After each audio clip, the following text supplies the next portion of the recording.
Hello everyone, स्वागत है आप सभी का स्टेप टू सक्सेस चैनल में। ये यूपी ट्रिपल एससी की जो 1 दरोगा भर्ती परीक्षा चल रही है उसका सिलेबस में आज हम लोग जो है वो 14वां टॉपिक जो उसका है वन भूमि का राजस्व अभिलेखों में नामांतरण, mutation of forest land in revenue records, ये टॉपिक आज हम लोग इस वीडियो में डिस्कस करने वाले हैं। ठीक है, ये जो है वो इस जो आयोग ने सिलेबस दिया हुआ है, जो टॉपिक्स दिए हुए हैं उस टॉपिक्स में 14वां टॉपिक है, 14 नंबर का टॉपिक है। ठीक है, अच्छा, उसको स्टार्ट करने से पहले मैं बता दूं कि ये बाकी 13 टॉपिक और ये 14वां टॉपिक, ये सब कुछ इसका जो कंटेंट है वो पीडीएफ के फॉर्म में फ्री में अवेलेबल है टेलीग्राम के थ्रू। ये टेलीग्राम का लिंक दिया हुआ है, बाकी वीडियो डिस्क्रिप्शन में भी टेलीग्राम का लिंक है, तो वहां से आप ये वीडियो पीडीएफ जो है वो ले सकते हैं। बाकी चैनल को अगर आपने सब्सक्राइब नहीं किया है तो चैनल को सब्सक्राइब कर लें, क्योंकि एग्जाम में अब बहुत ज्यादा दिन नहीं रह गए हैं और कई बार जो है वो ग्रुप पे पीडीएफ थोड़ा समय में आ पाती हैं, तो आप लोग यूट्यूब चैनल को सब्सक्राइब कर लेंगे तो जैसे ही वीडियो या नया कंटेंट अपलोड होगा वो आपको तुरंत से उसकी इन्फॉर्मेशन मिल जाएगी। बाकी हम लोग करंट अफेयर्स के वीडियोस भी देते हैं, वो भी आप लोग देख सकते हैं। उसमें भी अगर आपको वन भूमि से रिलेटेड या इस टॉपिक से रिलेटेड कोई करंट का क्वेश्चन मिलता है आप उसको भी देख सकते हैं। ठीक है, तो स्टार्ट करते हैं टॉपिक को। टॉपिक है हमारा mutation of forest land in revenue records, वन भूमि का राजस्व अभिलेखों में नामांतरण। तो पहले देखते हैं कि राजस्व अभिलेख एक्चुअल में है क्या, राजस्व अभिलेख किसको कहते हैं, उसकी डेफिनेशन क्या है। तो राजस्व अभिलेख जो है वो एक रजिस्टर है जिसमें भूमि का मालिकाना हक का विवरण, कि भूमि जो है, अगर कोई भूमि का टुकड़ा है उस पर किसका मालिकाना हक होगा इसका विवरण होगा, उसके उपयोग के आधार पर, कौन व्यक्ति उसका उपयोग कर रहा है उसके आधार पर, एवं उससे प्राप्त आय की संभावना आदि का विवरण उसमें दर्ज किया जाता है। तो राजस्व अभिलेख जो है वो एक डॉक्यूमेंट है जिसमें आपको पता चलेगा कि कोई भूमि है तो उस भूमि का मालिक कौन है, उस भूमि से आय की संभावना क्या है, क्या आय प्राप्त होती है। इसके अलावा भी इसमें बहुत सारी चीजों का वर्णन होता है कि भूमि में सिंचाई होती है नहीं होती है, अगर कृषि भूमि है इसमें कुएं वगैरह है नहीं है, या अगर नगर क्षेत्र की भूमि है तो वहां भी बहुत सारी चीजों के बारे में वर्णन होता है। बहुत सारे पेपर्स होते हैं, ठीक है, वो मिलकर राजस्व अभिलेख बनाते हैं। तो ये राजस्व अभिलेख की परिभाषा हो गई। अब देखते हैं, चूंकि वन भूमि का नामांतरण करना है तो पहले देखते हैं वन भूमि एक्चुअल में हम लोग किसको कहते हैं। तो वन भूमि वह भू क्षेत्र जहां वृक्षों का घनत्व जो है वो सामान्य से अधिक होता है। आपको अगर याद हो, हमने पहले टॉपिक पढ़ा हुआ था वन के बारे में, तो उसमें वन की हम लोगों ने डेफिनेशन डिस्कस की थी, जिसमें बताया था कि वन की ऐसे ऑफिशियली सरकार द्वारा कोई डेफिनेशन नहीं दी गई है। ठीक है, कोर्ट ने ये बोला हुआ है, सुप्रीम कोर्ट ने किसी जजमेंट में, उस जजमेंट का नाम भी लिखा था कि वन की जो परिभाषा होगी वो जो इसका शब्दकोश में मीनिंग दिया हुआ है उस मीनिंग के अकॉर्डिंग ही डिसाइड की जाएगी। और जब मीनिंग के अकॉर्डिंग हम लोगों ने ऑक्सफोर्ड कॉलिंस डिक्शनरी को कंसल्ट किया था तो उसमें जो वनों की परिभाषा थी वो वनों के वृक्षों के घनत्व के आधार पर थी कि जहां पर वृक्षों का घनत्व जो है वो सामान्य से अधिक होगा उस क्षेत्र को क्या मानेंगे, वन भूमि मानेंगे। ये वन भूमि का जो निर्धारण है वो क्या होगा, विभिन्न मापदंडों के आधार पर होगा और राज्य सरकारों द्वारा इसका निर्धारण किया जाएगा। वन भूमि निर्धारित करने का जो अधिकार है वो राज्य सरकार के पास है। हालांकि वन जो है वो समवर्ती सूची का विषय है, बट ये राज्य सरकारें घोषित करती हैं केंद्र से परमिशन वगैरह लेकर जहां जिसकी आवश्यकता हो। ठीक है, इसके अलावा परिभाषा क्या है, भूमि वन भूमि है या राजस्व भूमि, इसका निर्धारण भूमि की प्रकृति, उसका उपयोग, वनस्पति की सघनता आदि के आधार पर हो जाएगा। ठीक है, अगर कोई भूमि वन भूमि है अथवा राजस्व भूमि है, इसका निर्धारण किसके आधार पर होगा, भूमि की प्रकृति, भूमि का उपयोग, उस पर जो वनस्पति की सघनता है उसके आधार पर ये किया जाएगा। ठीक है, इसके अलावा ये सारे हमने क्या कर ली, राजस्व अभिलेखों की परिभाषा देख ली और उसके बाद वन भूमि की परिभाषा देख ली। अब हमारा टॉपिक स्टार्ट होगा कि वन भूमि का राजस्व अभिलेखों में नामांतरण। तो पहले तो नामांतरण क्यों करना है, एक्चुअल में वन भूमि जो है उसका आप उसमें जो वन भूमि है उसमें बहुत सारी गतिविधियां रेस्ट्रिक्टेड हैं, बट कभी कभी आपको उसकी जरूरत होती है तो आप उसका नामांतरण करवाते हैं, तभी जाके उसका उपयोग किया जा सकता है। ठीक है, तो क्या है वन भूमि का राजस्व अभिलेखों में नामांतरण, भूमि के संबंध में अधिभोग, उसका भोग, अधिभोग या उपभोग कौन करेगा, उस अधिकार को रखने का शीर्षक जो है वो सामान्य भूमि रजिस्टर में स्थानांतरित किया जाता है।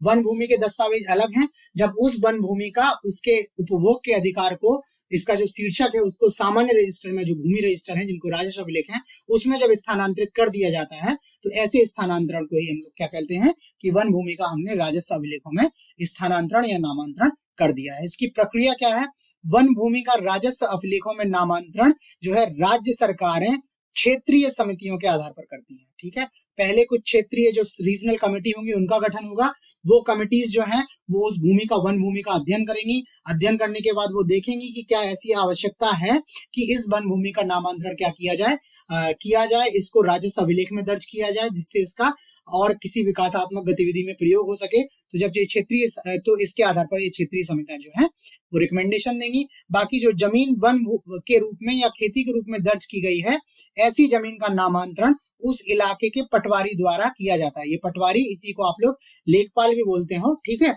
तो इनके द्वारा ये किया जाता है। ये इनिशियल लेवल पे होते हैं। हालांकि ऐसा नहीं है कि पटवारी के पास ही अधिकार है। ये नामांतरण करने की प्रक्रिया जो है वो पटवारी द्वारा इनिशिएट की जाती है, जब ये क्षेत्रीय समितियां जो हैं इसके लिए अलाउ कर देती हैं। बाकी अप्रूवल जो है वो बड़े स्तर पर होते हैं, ठीक है। ये अभी हम लोग क्रिया विधि जब देखेंगे तो उसमें देखेंगे कि अप्रूवल वगैरह कहाँ से आता है। तो ये हो गया कि नामांतरण और नामांतरण की प्रक्रिया क्या है। अब उसके बाद देखते हैं कि इस परिवर्तन की आवश्यकता क्यों, ठीक है। अब मान लीजिए कोई वन भूमि है, वहां पर सिंचाई हेतु किसी परियोजना का आरंभ करना है, या कृषि हेतु वो भूमि क्या है अधिक उपजाऊ है, अथवा उस क्षेत्र में कृषि की समस्या है, या कुछ जनजातियां ऐसी हैं जो झूम कृषि वगैरह में संलिप्त हैं और सरकार चाहती है कि उनका मतलब उनको पुनर्स्थापित करके कुछ भूमि आवंटित की जाए, जिससे वो लोग ये झूम कृषि की जगह स्थायी कृषि में लग जाएं। तो वैसी आवश्यकताओं के लिए क्या कर सकते हैं, वन भूमि का राजस्व अभिलेख में परिवर्तन हो सकता है। उसके अलावा कोई भूमि है जिसमें बहुत अधिक मात्रा में खनिज है, या पेट्रो ईंधन है, मतलब इसके अंदर खनिज तेल है, तो इस तरह के खनन को स्टार्ट करने के लिए भी क्या होगा, वन भूमि का राजस्व अभिलेख में नामांतरण होगा। इसके अलावा कोई विद्युत परियोजना है, मूलतः जल विद्युत परियोजना है, या कोयला आधारित कोई विद्युत परियोजना है, अगर खनिज संसाधन है वहां पर और कोयला वगैरह अगर है तो वहां पे ये कोयला आधारित विद्युत परियोजना लगाई जा सकती है। इसके अलावा महत्वपूर्ण कोई बांध बनाना है, किसी वन क्षेत्र से बड़ी नदी निकलती है, या कुछ क्षेत्र की संरचना ऐसी है जहां पर वन बनाना अधिक सुविधाजनक होगा, लागत प्रभावी ढंग से उसका निर्माण किया जा सकता है, तो ऐसे स्थानों का क्या कर सकते हैं आप, राजस्व अभिलेख में परिवर्तन। इसके अलावा अवसंरचनात्मक परियोजनाओं के क्रियान्वयन होते, इंफ्रास्ट्रक्चर से रिलेटेड अगर कोई आपका परियोजना है, ठीक है, उस तरह की परियोजनाओं के लिए क्रियान्वयन हेतु भी वन भूमि का क्या कर सकते हैं, राजस्व अभिलेखों में परिवर्तन किया जा सकता है। इन्हीं सब कारणों से क्या किया जा सकता है, वन भूमि का राजस्व अभिलेख में परिवर्तन किया जा सकता है। अब देखते हैं परिवर्तन की क्रियाविधि क्या है।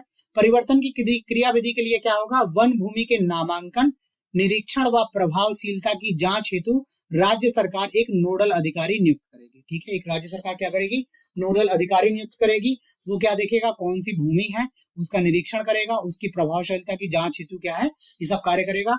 ये नोडल अधिकारी द्वारा निरीक्षण के उपरांत सही होने पर विभागीय वन अधिकारी जो है वो वन कार्यालय के साथ साथ पर्यावरण वन मंत्रालय को प्रतिवेदन प्रेषित करेगा। नोडल अधिकारी जांच करेगा और जांच करने के बाद बोलेगा कि हाँ, जो ये नामांतरण करने की ये जो बात उठ रही है ये एक्चुअल में आवश्यक है, ये सही इसका उपयोग हो पाएगा उससे, तो वो क्या करेगा, वन विभागीय अधिकारी को रिपोर्ट देगा, और वो वन विभाग जो वन कार्यालय अधिकारी है, विभागीय वन अधिकारी, वो वन कार्यालय को भी सूचना देगा। उसके बाद पर्यावरण वन मंत्रालय को भी प्रतिवेदन भेजेगा।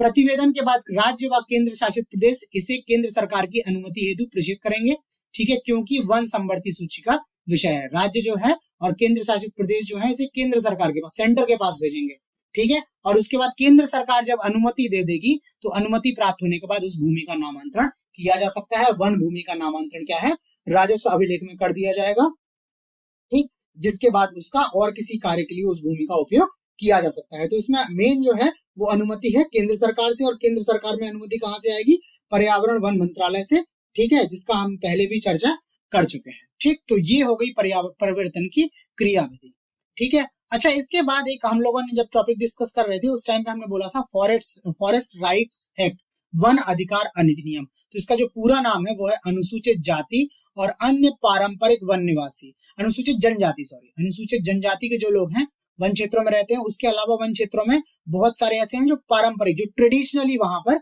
रहते आ रहे हैं, उनके वन अधिकारों की मान्यता हेतु अधिनियम 2006 में अधिनियम आया। इसको वैसे फॉरेस्ट राइट एक्ट या वन अधिकार अधिनियम भी बोलते हैं। इसके तहत क्या करते हैं, अधिकारों के रिकॉर्ड पर डिजिटल जानकारी, अधिकारों के रिकॉर्ड्स ऑफ राइट्स पर डिजिटल जानकारी को एक परिवेश पोर्टल है और केंद्रीय तथा राज्य सरकार के विभागों के अन्य वेब भौगोलिक सूचना प्रणाली प्लेटफॉर्म में एकीकृत किया जाना है, ठीक है। इस जो अधिनियम है इसके तहत क्या किया जाना है कि इन सभी रिकॉर्ड्स, अधिकारों के रिकॉर्ड को, इसको परिवेश पोर्टल में और उसके बाद केंद्र सरकार और राज्य सरकार के विभागों और इसके अलावा जो भौगोलिक सूचना प्रणाली है, इन सभी में उसको इंटीग्रेटेड करना है, उन सभी पर इसको अपलोड करना है। ठीक है, ये अपलोड तब करेंगे जब यह अधिकारों के निपटान और मालिकाना हक जारी करने की प्रक्रिया पूरी होने के बाद। ये जब हम लोग अभी इसके पहले वाले टॉपिक में डिस्कस कर रहे थे कि जब ये वन बंदोबस्त अधिकारी है, पहले दावों को सुनेगा और दावों का निपटान होगा, उस निपटान के बाद ही उसको क्या कर सकते हैं, वन भूमि में या वन बंदोबस्त में दर्ज कर सकते हैं। तो ये जो रिकॉर्ड ऑफ राइट्स है जो परिवेश पोर्टल में, इस विभागों में, जीआईएस में जाएगा, वो तभी जाएगा जब इनके अधिकारों का निपटान और इनको मालिकाना हक जारी करने की प्रक्रिया हो जाए। ठीक, इसमें मानचित्र को संबंधित राज्य कानूनों के तहत भूमि अभिलेखों में शामिल किया जाना चाहिए। इसका मेन जो है, इससे क्या हो जाएगा, इस प्रक्रिया से, ये तो पहले प्रक्रिया हुई, इस प्रक्रिया से होगा क्या, इस प्रक्रिया से होगा क्या कि इससे अनुसार भूमि रिकॉर्ड आदिवासियों और अधिकारियों के बीच संघर्ष को समाप्त कर देगा।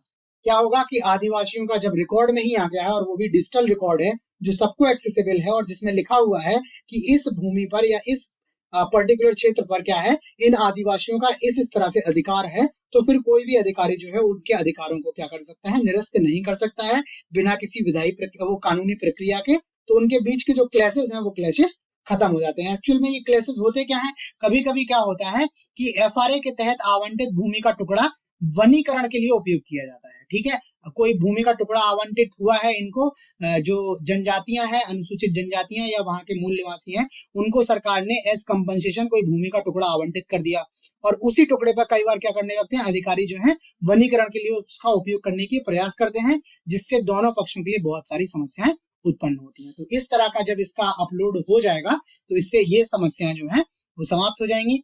एफआरए के तहत आरओआर या रिकॉर्ड ऑफ राइट्स का भू संदर्भ राज्यों के लोगों के लिए फायदेमंद होगा, क्योंकि वन और आदिवासी कल्याण विभाग जो है शीर्षक धारकों की आजीविका में सुधार हेतु विशिष्ट योजनाओं, परियोजनाओं और योजनाओं को शुरू करने में सक्षम होंगे। जब जो वन और आदिवासी कल्याण विभाग है उसको जब क्लियर होगा कि ये वन क्षेत्र जो है इस पर वहां की नेटिव जो जनजातियां हैं और जो वहां के परंपरागत रूप से निवासी लोग हैं उनका अधिकार है, तो उनके पास एक एग्जैक्ट संख्या भी रहेगी कि कितने लोग हैं और क्या उनके अधिकार हैं, किस भूमि पर अधिकार है। तो जब आपके पास सब इस तरह का डेटा होगा तो वो क्या कर सकते हैं, वैसे लोगों की आजीविका में सुधार के लिए एकदम टारगेटेड स्कीम्स जो है वो लॉन्च कर सकते हैं, जिससे इन लोगों को भी लाभ होगा और ये कल्याण विभाग जो है वो प्रभावी ढंग से कार्य कर सकेगा। ठीक, तो ये हो गया हम लोगों का नामांतरण और ये प्रक्रियाएं। इसके अलावा अब जो डिजिटाइजेशन हो रहा है उस डिजिटाइजेशन के बारे में भी देख लेते हैं। देखते हैं डिजिटल भूमि रिकॉर्ड हेतु भारत की पहले। तो सबसे पहला है स्वामित्व। स्वामित्व क्या है, ड्रोन तकनीकी और continuously operating reference station CORS का उपयोग करके ग्रामीण आबादी वाले क्षेत्रों में भूमि मानचित्रण की योजना। ये क्या करना है, ड्रोन टेक्नोलॉजी की तरह ग्रामीण आबादी वाले जो क्षेत्र हैं वहां पर क्या करना है, भूमि का मानचित्रण करना है, जिससे यह निर्धारित हो पाएगा कि कौन सी भूमि किस कार्य में उपयोग आ रही है, किसका इस पर मालिकाना हक है, जिससे किसी तरह का बाद में कोई क्लैश ना हो, अधिकारों को लेके जो दावे लेके हैं उसको कोई क्लैश ना हो। ठीक है, इसका लक्ष्य क्या है, 2020 से 2024 तक 4 वर्षों की अवधि में चरणबद्ध तरीके से फेज वाइज मैनर में देश भर में मानचित्रण किया जाएगा। ये 2024 में इसको पूरे करने की इनका लक्ष्य है। तो ये स्वामित्व हो गया। उसके अलावा एक पोर्टल है जिसकी हम लोग चर्चा कर रहे थे, पोर्टल का नाम है परिवेश। ये परिवेश पोर्टल है, ये क्या है, एक वेब आधारित एप्लीकेशन, इंटरनेट बेस्ड एप्लीकेशन है, जिसे केंद्र, राज्य और जिला स्तर के अधिकारियों से पर्यावरण, वन्य जीव और तटीय विनिमय क्षेत्र की मंजूरी प्राप्त करने के लिए प्रस्तावकों द्वारा दिए गए प्रस्तावों को की ऑनलाइन प्रस्तुति और निगरानी हेतु विकसित किया है। ये परिवेश पोर्टल है, इसको क्या करना है, विभिन्न प्रकार की मंजूरी अगर चाहिए है, पर्यावरण के लिए, वन के लिए, वन्य जीवन के लिए, तटीय विनिमय के लिए, किसी भी प्रकार की अगर मंजूरी प्राप्त करनी है तो इस परिवेश पोर्टल के थ्रू आप ऑनलाइन क्या कर सकते हैं, इसकी मंजूरी के लिए इसको अप्लाई कर सकते हैं, आवेदन दे सकते हैं और उस आवेदन की निगरानी के लिए भी आप इस पे देख सकते हैं, ट्रैकिंग कर सकते हैं। बाकी ये परिवेश पोर्टल जो क्या होगा, वो क्या होगा, एक कानूनी दस्तावेज जनरेट करेगा जो भूमि और उसके मालिक के बारे में विवरण देगा। ठीक है, ये क्लियर हो जाएगा कि ये भूमि कौन सी है और इसका मालिक कौन सा है।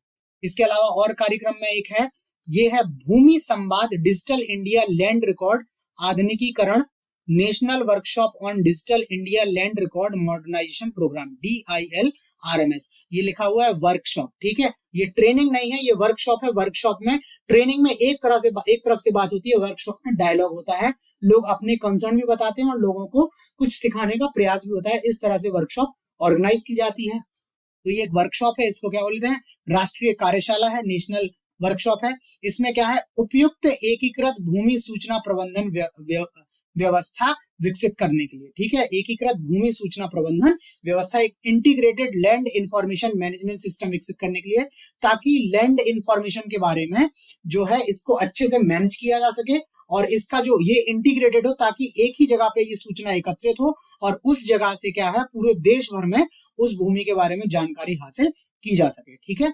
इससे क्या होगा, विभिन्न राज्यों में भूमि अभिलेखों के क्षेत्र में मौजूद समानताओं को स्थापित करने के लिए, कई तरह के राज्य हैं वो भूमि अभिलेखों को क्या है कई तरह से जो है वो मैनेज करते हैं। तो जहां जहां की अच्छी चीजें होंगी उसको इसमें क्या हो सकता है, इंटीग्रेट किया जा सकता है, जाकि ये क्या है मौजूदा समानताओं को स्थापित करने का प्रयास हो। इसके अलावा राज्य जो है वो राज्य विशिष्ट आवश्यकताओं को भी जोड़ सकते हैं, जैसे कि वे प्रासंगिक और उपयुक्त समझे। अगर कोई राज्य चाहता है कि इस लैंड इंफॉर्मेशन मैनेजमेंट सिस्टम में हमारी कुछ विशिष्ट आवश्यकताएं हैं, हम उनको भी जोड़ना चाहते हैं, वे प्रासंगिक या उपयुक्त समझते हैं, तो वो भी इसको इसमें जोड़ सकते हैं, ठीक है। नेक्स्ट स्कीम देखते हैं, नेक्स्ट क्या चल रहा है। नेक्स्ट है राष्ट्रीय सामान्य दस्तावेज पंजीकरण प्रणाली, ठीक है, रजिस्ट्रेशन प्रोसेस जो है ये क्या करेगा, मौजूदा मैनुअल पंजीकरण प्रणाली से बिक्री, खरीद और भूमि के हस्तांतरण के सभी लेन देन ऑनलाइन पंजीकरण, ठीक है, ये क्या करेगा, एक ऑनलाइन पंजीकरण या ऑनलाइन रजिस्ट्रेशन सिस्टम डेवलप करेगा। अभी क्या होता है कि मैनुअली होता है सारा, आपको पेपर वर्क करना होता है, ठीक है, तब ये क्या होगा, ऑनलाइन के थ्रू होगा, जिससे ये बिक्री खरीद जो भी होगी और भूमि के हस्तांतरण को लेकर जो भी सभी लेन देन होंगे वो ऑनलाइन हो जाएंगे। जब ऑनलाइन होंगे तो ये प्रक्रिया अधिक पारदर्शी हो जाएगी और अधिक स्थायी हो जाएगी। इसमें क्या है, घोटालों की संख्या, धोखाधड़ी की संख्या कम हो सकती है। ये क्या है, वन नेशन वन सॉफ्टवेयर की अवधारणा पर आधारित है, पूरे देश में एक तरह की व्यवस्था लाने के लिए है। इसके अलावा विशिष्ट भूखंड पहचान संख्या, इसको ULPIN भूमि की आधार संख्या होगी। ये एक भूमि की क्या है, जैसे हम लोगों का आधार नंबर है वैसे ही भूमि के हर एक टुकड़े को आधार संख्या दी जाएगी। इस आधार संख्या की क्या होगी, ऐसी संख्या जो भूमि के उस प्रत्येक खंड की पहचान करेगा जिसका सर्वेक्षण हो चुका है। सर्वेक्षण के बाद इनको नंबर दे दिया जाएगा। अब जब भूमि का एक इंटीग्रेटेड नंबर होगा, एक यूनिक नंबर होगा, तो उस नंबर से क्या होगा कि कई लोग क्या करते हैं, भूमि के एक ही टुकड़े पर दावे करते हैं। तो पहले जब उसका ऑलरेडी उसका सर्वेक्षण हो चुका होगा, ठीक है, तो सर्वेक्षण में ये डिसाइड हो ही जाएगा कि इस भूमि पर किसका नियंत्रण है, ये किसके अधिकार क्षेत्र में है। तो जब इसको अपडेट कर दिया जाएगा इन्फॉर्मेशन को ऑनलाइन, उस टुकड़े को एक नंबर दे दिया जाएगा, तो उस नंबर के साथ उसमें मालिकाना हक भी दर्ज हो जाएगा, जिससे भूमि अभिलेखों के पुराने विवाद जो हैं ये इनका निवारण हो जाएगा। और इसी तरह से जब आपको क्लियरली पता है कि कौन सी भूमि किसके बारे में है, तो ये भूमि संबंधी जो धोखाधड़ी है उन पर भी रोक लगेगी। इसके अलावा एक है भौगोलिक सूचना प्रणाली, जियोग्राफिकल इंफॉर्मेशन सिस्टम। ये क्या है, वेब आधारित भौगोलिक सूचना तंत्र GIS में वेब तथा अन्य परिसंचालनों का उपयोग करके स्थानिक जानकारी का अनुप्रयोग, सूचनाओं को संसाधित एवं प्रसारित किया जाता है। इनके अनुप्रयोग करके, टेक्नोलॉजी का प्रयोग करके क्या किया जाएगा, इंफॉर्मेशन को प्रोसेस किया जाएगा और इसको रिले किया जाएगा, प्रसारित किया जाएगा, ताकि ये सूचनाएं जो है वो सभी को आसानी से सुलभ जो हो, अवेलेबल हो। सरकार के जो भी डिपार्टमेंट्स हैं, विभाग हैं, जिनको इनकी आवश्यकता है, उनको आसानी से इसका रिले किया जा सके, ट्रांसमिट किया जा सके। यह उपयोगकर्ता के आंकड़ों के एकत्रीकरण, विश्लेषण एवं परिणामों को अधिक से अधिक व्यक्तियों तक प्रसारित करने में तथा नीति निर्माताओं के लिए उपयुक्त आंकड़े उपलब्ध कराने में मदद करता है। वही है कि अगर किसी विभाग को कोई नीति बनानी है तो सबसे पहले तो उसको पास इंफॉर्मेशन होनी चाहिए। पॉलिसी बनाने के लिए आपके पास सबसे पहले इंफॉर्मेशन होनी चाहिए, और इंफॉर्मेशन भी रॉ इंफॉर्मेशन नहीं, प्रोसेस्ड इंफॉर्मेशन हो, ताकि आप उस डेटा का उपयोग कर सकें पॉलिसी मेकिंग में। तो ये जो है GIS, यही सब जो अभी लिमिटेशंस थी उन लिमिटेशंस को दूर करते हुए नीति निर्माताओं को सहयोग प्रदान करेगा। इसके अलावा क्या होगा, GIS में लोगों से संबंधित आंकड़े जैसे जनसंख्या, आय, शिक्षा का स्तर आदि डेटा शामिल हो सकता है। इसमें कारखाने, खेत, स्कूल, तूफान आदि, विद्युत लाइनों आदि के संबंध में जानकारी शामिल हो सकती है। इसमें लगभग एक इंटीग्रेटेड व्यवस्था है जिसमें हर एक प्रभावित करने वाले कारक के बारे में जानकारी अपलोड की जा सकती है, जिससे कि बहुत अधिक टारगेटेड स्कीम जो है वो बनाई जा सकती है। इसके अलावा अनुसूचित जाति और अन्य पारंपरिक वन निवासी अधिनियम की दोबारा बात हो रही है 2006। ठीक है, इसको वन अधिकार अधिनियम फॉरेस्ट राइट्स एक्ट 2006 बोलते हैं। ये क्या करता है, वन में रहने वाले आदिवासी समुदायों और अन्य पारंपरिक वनवासियों के वनों पर अधिकार को मान्यता देता है, फॉरेस्ट राइट्स एक्ट। ठीक है, ये हम लोग कई बार डिस्कस कर चुके हैं। इसके तहत दो प्रकार के अधिकार हैं, एक व्यक्तिगत अधिकार है, व्यक्तिगत अधिकार जैसे खेती और निवास, कोई व्यक्ति वहां खेती करता है और ऐसे क्षेत्र में निवास करता है, और दूसरे है सामुदायिक अधिकार, जैसे वहां उस भूमि का उपयोग चराई के लिए किया जा सकता है, उस भूमि में कोई जल राशि है तो उसमें मछली पकड़ते हैं, जंगल में जल निकायों तक पहुंच, अगर वहां पानी का स्रोत है तो वो निवासी वहां से पानी लेकर आते हैं, इस तरह के अधिकार जो है सामुदायिक अधिकार है। उसके अलावा भूमि अधिग्रहण पुनर्वास और निपटान अधिनियम एक है 2013, इसमें उचित मुआवजे एवं पारदर्शिता के अधिकार के संयोजन के साथ FRA आदिवासी को पुनर्वास तथा उनके लिए उचित बंदोबस्त के बिना बेदखली से रक्षा करता है। ये जो भूमि अधिग्रहण पुनर्वास और निपटान अधिनियम है, इसको अगर फॉरेस्ट राइट एक्ट के साथ पढ़ा जाए तो आपको पता चल जाएगा फॉरेस्ट राइट एक्ट से कि कोई भूमि है, कोई भूमि का क्षेत्र है, उस क्षेत्र पर इन आदिवासियों के, इन परंपरागत निवासियों के अधिकार हैं। तो अगर उस भूमि का आपको अधिग्रहण करना है तो ये अधिनियम है अधिग्रहण पुनर्वास और निपटान अधिनियम। इसके साथ उन सभी लोगों को क्या मिलेगा, उचित जो है पुनर्वास उनका हो पाएगा, उनको उचित मुआवजा मिलेगा, उसके बाद ही इस भूमि को क्या है बंदोबस्त में परिवर्तित किया जाएगा, तो ये उसको क्या करेगा, वो उचित संरक्षण उन लोगों को देगा। ठीक है, इसके अलावा एक डेफिनेशन और रह गई है जो हमने लिखा हुआ है इसमें, जिसका टॉपिक से तो डायरेक्ट रिलेशन नहीं है बट हमें लगा कि इंपॉर्टेंट है तो हमने लिखा है इसमें, संकटापूर्ण वन्यजीव पर्यायवास।